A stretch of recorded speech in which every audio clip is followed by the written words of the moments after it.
Even though we've done great work in trying to establish the Christian in such a way that he loves God, he lives in holiness, he lives in righteousness, most of the activity we've done in the body of Christ over the years has not emphasized to the Christian that he is a warrior. And if you were here last night, I told you that his essence in warring is that he's a fighter and warrior in righteousness. He's not just one that fights because fighting is attractive or because he needs to fight to succeed. His fight is built upon the nature and character of God in the sense that he fights and wars in righteousness. So he doesn't oppress the weak. He doesn't take advantage of people. What drives his fight, what makes his fight a good fight is that it is a fight that is driven by the glory and the honor of God. So he fights so that God's name might be exalted. He fights so that God's justice and equity might be found in the visible realm. What drives his fight is not his personal agenda. He's not seeking occasion or opportunity to entrench himself. He's not seeking occasion or opportunity to fill his belly. What drives his fight is that God might be glorified, that God might find honor. So he fights and he wars in righteousness. I told you that this is why it is the qualifier that Paul uses when he instructs Timothy is that it is not just a fight, it is a good fight. What makes a fight a good fight is that the integrity, the honor, the name of God, the thing that is priority on the heart of God is what you are taking your position as a warrior to defend. And I said to us that the word fight as used in the Greek is the word agonizo, and that is the word that we translate in English, agony. So your fighting is such that you will suffer some form of agony, some form of discomfort. But what drives the Christian, what drives the warrior is that in that discomfort and in that agony, his king is glorified.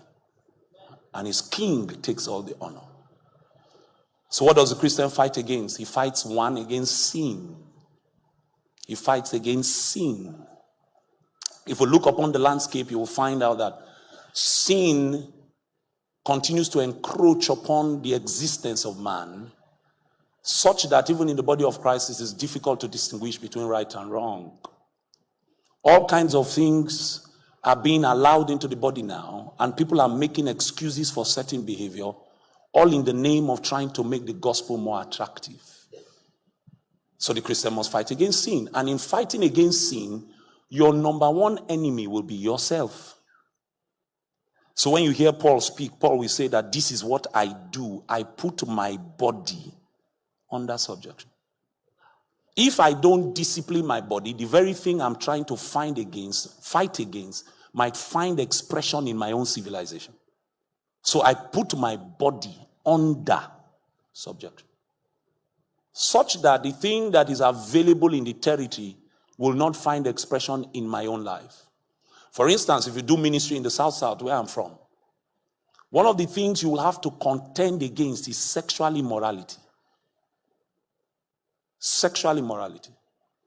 The easiest way to become disqualified for ministry in the South is to touch the forbidden thing, engage in sexual immorality. So everyone who does ministry in the South must develop a posture where his body is under subjection. Because sex is free, it's cheap. You just need to go to Asaba, you will find it there. You just need to go to Port Harcourt, you'll find it there. You need to go to Akwa Ibom, you find it there. It is a signature in the South. So a believer in that region has to live in a consciousness that he's at war. You don't take things for granted. In fact, if you walk on the roads of Calabar carelessly, you'll be a caricature. To live in Calabar, you live constantly under the consciousness that if you look left and right carelessly, you may not come home the same. The South, there is sin, it's on the streets.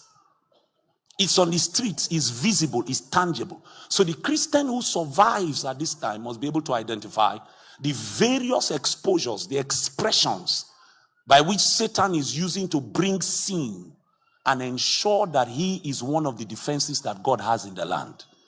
Such that sin, first of all, cannot find expression in their vessel, and sin will not find expression in the territory where they are domiciled.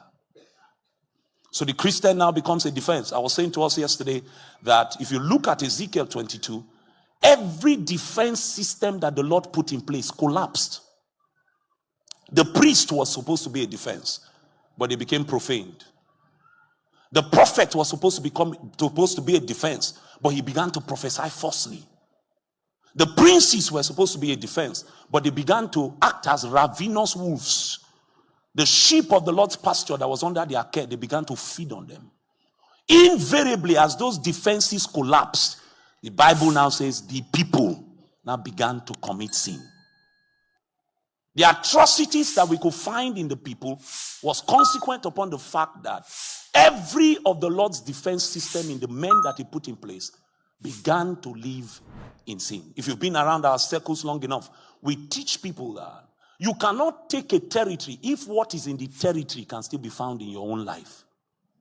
It's basic principle for spiritual warfare.